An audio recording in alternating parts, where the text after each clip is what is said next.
Shalom, shalom à la femme chrétienne. Je suis votre sœur Simon Karine de l'Assemblée des Saints Fidèles de Jésus-Christ à Libreville.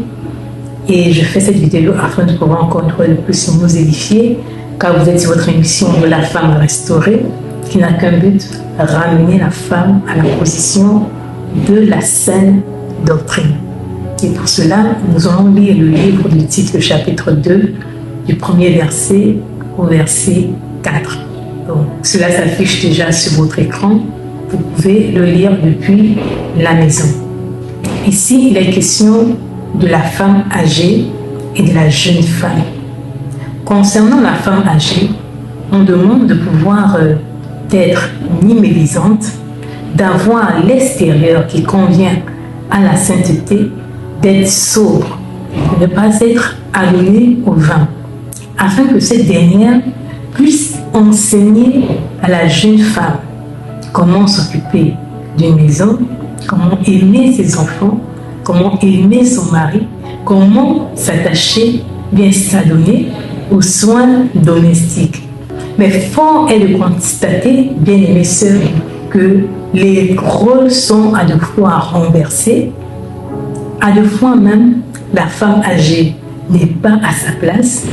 Si la femme âgée n'est pas à sa place, comment la jeune femme sera à sa place dans l'église ou bien dans son foyer? Regardons un peu nos réseaux sociaux, bien aimés sœurs. Je tiens à nous interpeller. Regardons nos réseaux sociaux, Facebook, TikTok, Instagram, j'en passe. Vous allez remarquer qu'aujourd'hui, la majeure partie des personnes qui s'exposent dans les réseaux sociaux sont les femmes. Il est vrai qu'il y a des influenceurs et il y a également des influenceuses. Mais le nombre élevé des personnes qui utilisent la toile aujourd'hui sont des femmes. Et comment elles utilisent la toile? Elles ont des téléphones qui leur permettent de pouvoir parler, de pouvoir s'exprimer en public, comme je le fais actuellement. Mais comment elles le font? On a des femmes âgées de 40 ans, 45 ans, 50 ans, 60 ans même. Lorsqu'elles prennent leur téléphone, c'est pour pouvoir exposer leur corps. C'est de pouvoir tenir des langages déplacés, des langages qui ne sont pas propres, qui ne sont pas conformes à la saine doctrine. Et lorsqu'on regarde dans le fond, elles sont chrétiennes. Elles partent dans une assemblée, elles partent dans une église, elles sont même à deux fois diaconesses. D'autres occupent des rangs de responsabilité dans les assemblées. Mais lorsqu'on regarde les réseaux sociaux, bien aimées sœurs, c'est déplorable. La femme aujourd'hui n'a plus l'extérieur qui convient à la sainteté. Elle s'est laissée influencer par le modernisme. Elle s'est laissée influencer par la mode. Elle s'est laissée influencer par ce qui se passe aujourd'hui.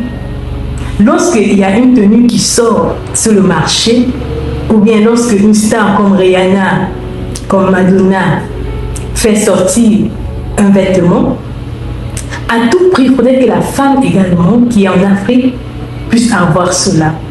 Et ce qui est déplorable, c'est que lorsque la femme prend ce style de vêtement-là, elle ne cherche pas à demander ou bien à pouvoir voir si ce vêtement est conforme à la saine doctrine. Parce que, laissez-moi vous dire, ma bien-aimée sœur, que la femme chrétienne ne s'habille pas selon le monde, selon le modernisme, selon la mode, non. La femme chrétienne s'habille selon la saine doctrine. Voilà pourquoi il est dit dans le livre de 1 Timothée 2, le verset 9, « Je veux que les femmes s'habillent de manière décente, avec pudeur et modestie, afin que la parole du Seigneur Jésus-Christ ne soit pas blasphémée au milieu de nous. » Combien de femmes âgées aujourd'hui, lorsqu'elles utilisent TikTok, lorsqu'elles utilisent Facebook, Instagram, sont habillées de manière décente. avec pudeur et modestie. Combien de personnes?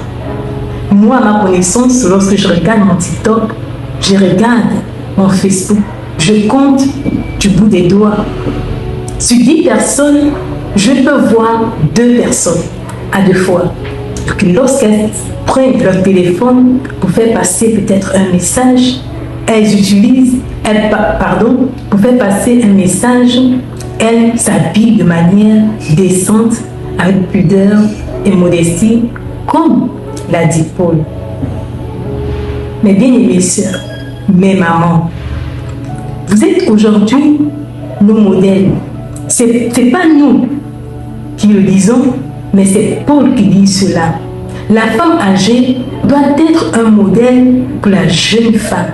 Parce que la jeune femme, lorsqu'elle ira dans son foyer, elle va reproduire ce qu'elle a vu, soit de sa mère, soit de la femme âgée qui est à l'église.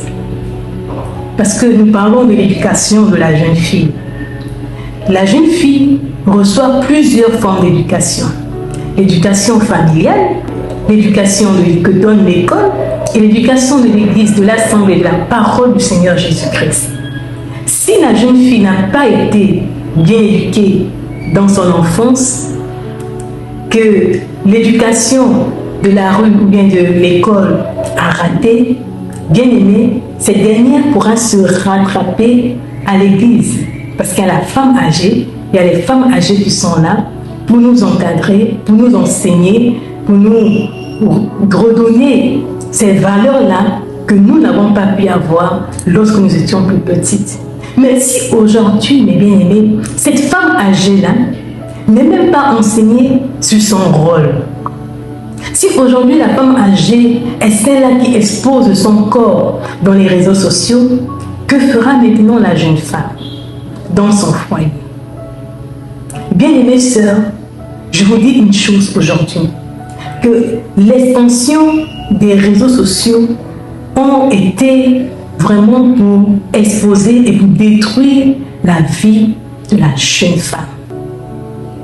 Autrefois, il n'en était pas ici. Autrefois, la femme ne pouvait pas s'exposer comme elle veut. Mais comme elle a reçu des droits de disposer de son corps comme elle veut, les droits de s'exprimer, alors aujourd'hui, la jeune femme fait de son corps ce qu'elle veut. Elle fait des challenges dans TikTok, dans Facebook, avec des enfants auprès d'elle, des jeunes filles. Une maman de 40 ans, de 50 ans, de 60 ans, va faire un challenge avec son enfant de 5 ans, de 6 ans, de fois même un nouveau-né dans les réseaux sociaux. Bien-aimés, quelle éducation voulez-vous transmettre à cet enfant? Quand tu étais plus petite, ta mère ne t'exposait pas de la sorte. Alors pourquoi veux-tu transmettre des valeurs qui sont autres que les valeurs que tes parents t'ont enseignées autrefois? Bien-aimé, Satan est en train de pouvoir détruire la famille. Il a commencé. Il sème la dysharmonie dans la famille. Il sème du désordre, du chaos dans la famille. Alors ma bien-aimée sœur, ma maman, si tu ne reviens pas à la parole que Paul a dit, tu risquerais de pouvoir conduire ta fille sur un mauvais chemin. Il n'y a qu'un seul chemin, le chemin de la parole du Seigneur Jésus-Christ. Et si tu veux conduire l'enfant, c'est selon le Seigneur. Car il est dit, Père, n'irritez pas vos enfants, mais instruisez-les, corrigez-les selon le Seigneur. Ma bien-aimée, nous vivons un temps où le conformisme prend de l'ampleur. La société aujourd'hui veut corrompre nos pensées, veut corrompre la parole du Seigneur. Mais si tu es une servante du Seigneur Jésus-Christ, je t'interpelle à revenir à des meilleurs sentiments. Je t'interpelle à rentrer au nom de toi et d'implorer la grâce de Dieu afin qu'il puisse te redonner cette valeur-là que tu avais perdue. Combien de femmes âgées aujourd'hui se comportent mal dans leur foyer envers leur mari? Combien de femmes âgées aujourd'hui insultent leur mari devant des enfants, insultent, tiennent des propos déplacés devant les enfants. Combien des enfants aujourd'hui sont traumatisés à cause du comportement de leur mère envers leur père? Combien de filles aujourd'hui n'arrivent pas à respecter leur fiancé ou bien leur mari à cause du comportement qu'elles ont longtemps subi de leur mère vis-à-vis de leur père? L'enfant ne peut que reproduire ce qu'il a vu depuis toute sa jeunesse. Alors, bien-aimé, l'éducation de la jeune fille revient à ses parents et surtout plus à la mère. C'est à la maman d'inculquer des bonnes valeurs à l'enfant. C'est à la maman d'apprendre à la jeune fille comment elle doit s'habiller, comment elle doit se tenir en société. C'est à la maman de pouvoir dire à la jeune fille, par rapport à tes amis, par rapport à ton entourage, voici les catégories de personnes avec lesquelles tu dois marcher.